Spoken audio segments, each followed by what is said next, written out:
इतिहास का मैं आईना हूं, तहजीब का रंग सुनहरा हूं।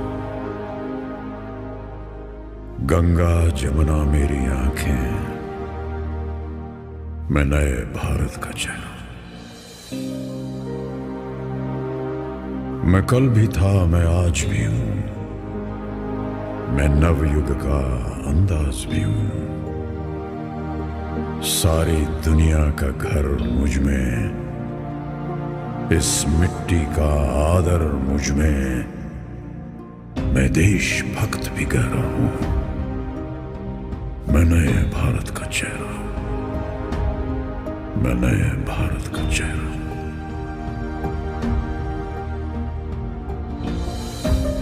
मैं बेटी की मुस्कान में हूं, मैं नारी के सम्मान में हूं। मैं बेटी की मुस्कान में हूं, मैं नारी के सम्मान में हूं। विज्ञान में और किसान में हूं,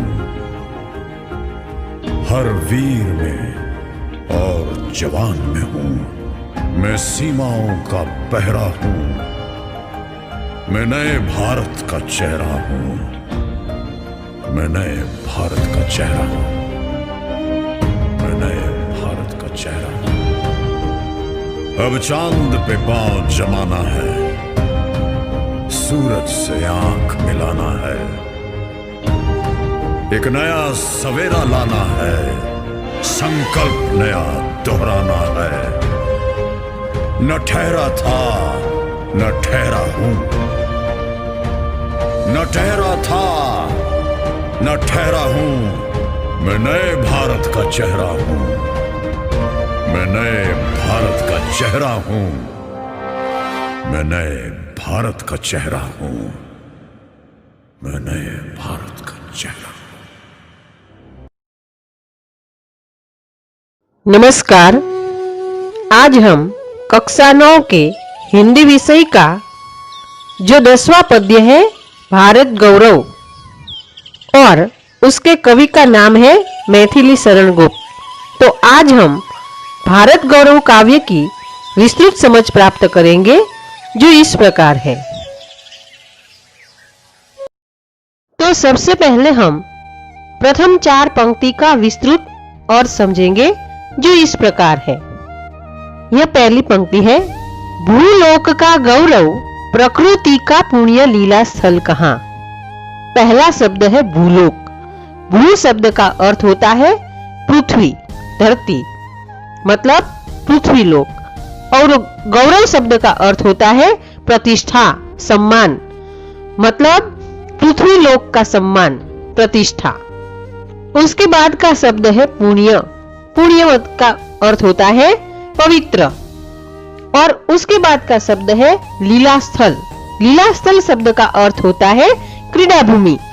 तो इसमें कवि ने यह प्रश्न किया है कि जो पृथ्वी लोक का गौरव है, सम्मान है, प्रतिष्ठा है, और जहां प्रकृति भी पवित्र तरह से विकास कर सकती है, मतलब जो पुण्य क्रीड़ा भूमि है, ऐसी जगह कौन सी है। तो इसमें कवि का यह कहना है कि वह स्थान कहां है जिस पर संसार को गर्व है और जो प्रकृति की पवित्र क्रीड़ा भूमि है। उसके बाद की पंक्ति है। फैला मनोहर गिरी, हिमालय और गंगा जल जहां। इस पंक्ति में शब्द है मनोहर। शब्द समूह है मन को हरने वाला, मतलब सुंदर। उसके बाद का शब्द है गिरी। गिरी का अर्थ होता है पर्वत। और हिमालय मतलब हिमालय, पर्वत, और गंगा जल, यानी कि जिस देश में गंगा नदी का पानी बहता है। तो इस पंक्ति में कवि कहना चाहते हैं कि वह स्थान वहां है जहां हिमालय पर्वत है और गंगा नदी बहती है। उसके बाद की पंक्ति है। संपूर्ण देशों से अधिक किस देश का उत्कर्ष है। इसमें शब्द है संपूर्ण। संपूर्ण का अर्थ होता है सब, मतलब दुनिया के सब देश। उसके बाद का शब्द है अधिक। अधिक शब्द का अर्थ होता है ज्यादा। तो उसके बाद का शब्द है उत्कर्ष। उत्कर्ष शब्द का अर्थ होता है उन्नति, प्रगति। तो इसमें भी कवि ने प्रश्न किया है कि दुनिया के सभी देशों में सबसे अधिक श्रेष्ठ, उन्नत, प्रगतिशील देश कौन सा है? चौथी पंक्ति है, उसका की जो ऋषि भूमि है वह कौन? भारतवर्ष है। तो इसमें कवि ने कहा है जिसे ऋषि भूमि कहा जाता है, जो ऋषियों की भूमि है, और उसके लिए प्रश्न भी किया है कि वह कौन सा देश है जिसे ऋषि भूमि कहा जाता है। तो दुनिया में ऐसा एक ही देश है जो भारतवर्ष है। इसका अर्थ है वह देश और कोई नहीं, यह ऋषि भूमि भारतवर्ष है। तो हम पूरा अर्थ समझते हैं। वह स्थान कहाँ है जिस पर संसार को गर्व है और जो प्रकृति की पवित्र क्रीड़ा भूमि है? वह स्थान कहाँ है जहाँ हिमालय पर्वत है और गंगा नदी बहती है? दुनिया के सभी देशों में सबसे अधिक श्रेष्ठ, प्रगतिशील देश कौन सा है? वह देश और कोई नहीं, यह ऋषि भूमि भारतवर्ष है। अब हम दूसरी 4 पंक्ति का अर्थ समझेंगे जो इस प्रकार है। हाँ, वृद्ध भारतवर्ष ही संसार का सिरमौर है। यह शब्द है वृद्ध।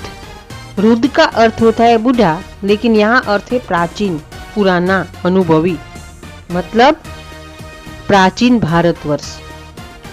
संसार शब्द का अर्थ होता है जगत, दुनिया, और सिरमौर शब्द का अर्थ होता है सबसे ऊपर, मुकुट, सरदार, श्रेष्ठ।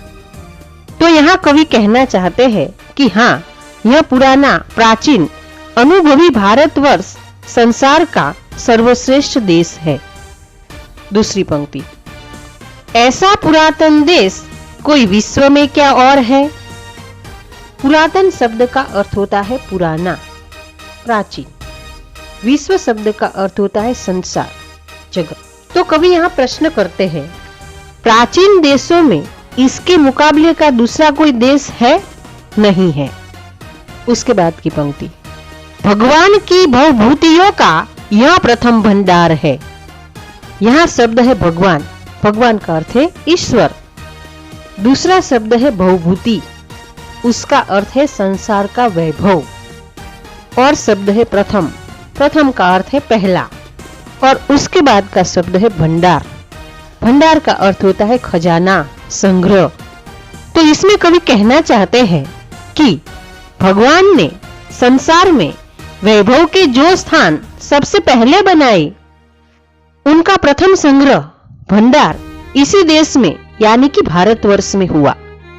उसके बाद की पंक्ति, विधि ने किया नर सृष्टि का पहले यही विस्तार है। यहाँ शब्द है विधि।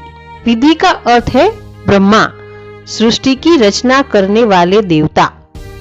नर शब्द का अर्थ है मनुष्य।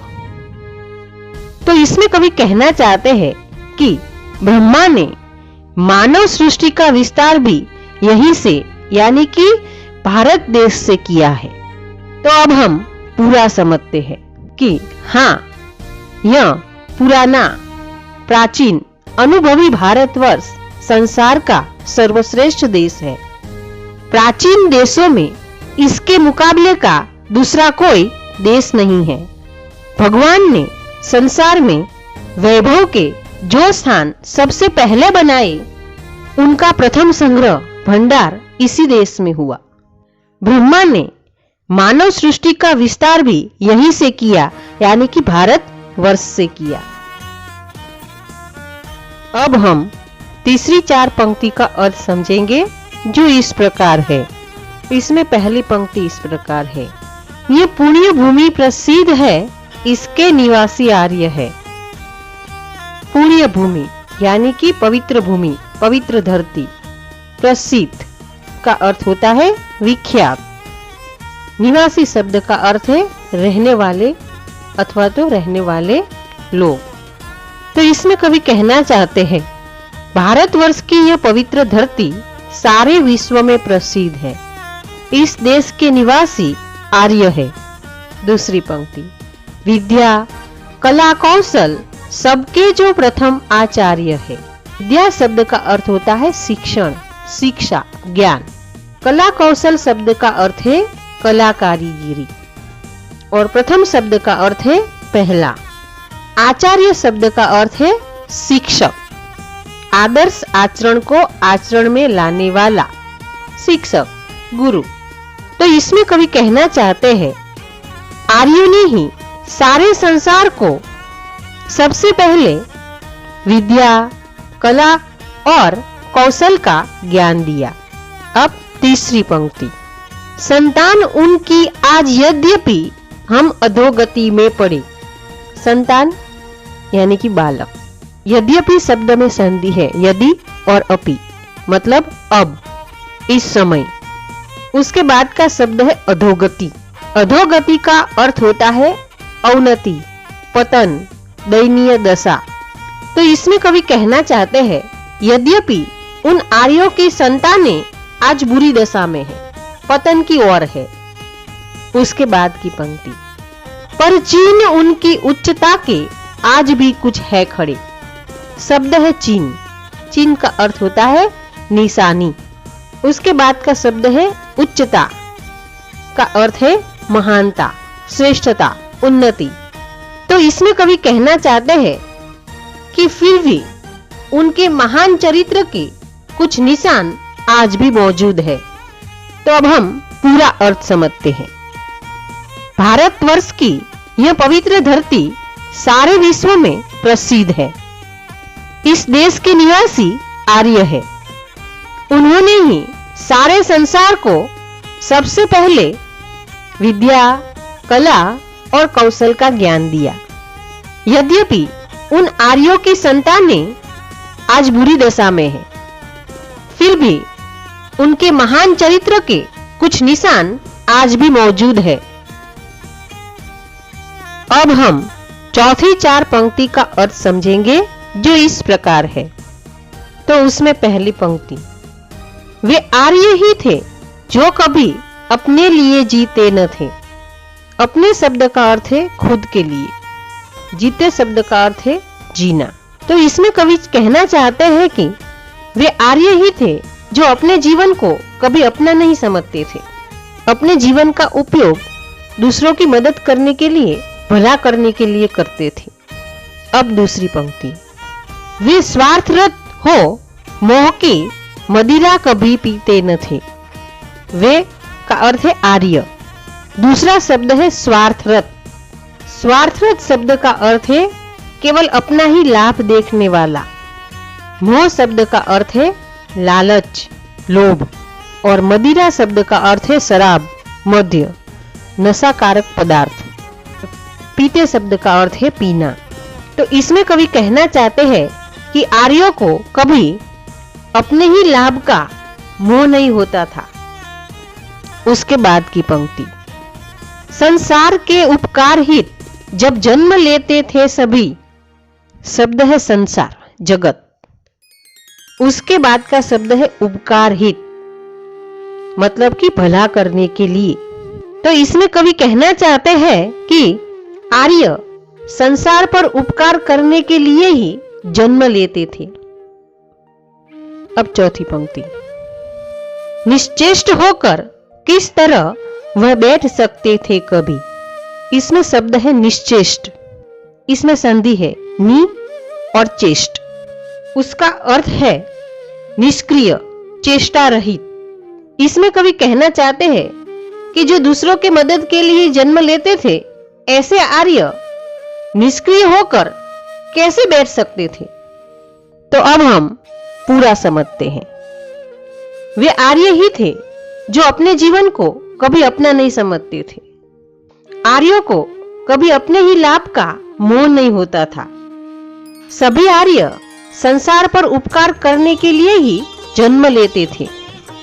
फिर ऐसे आर्य निष्क्रिय होकर कैसे बैठ सकते हैं।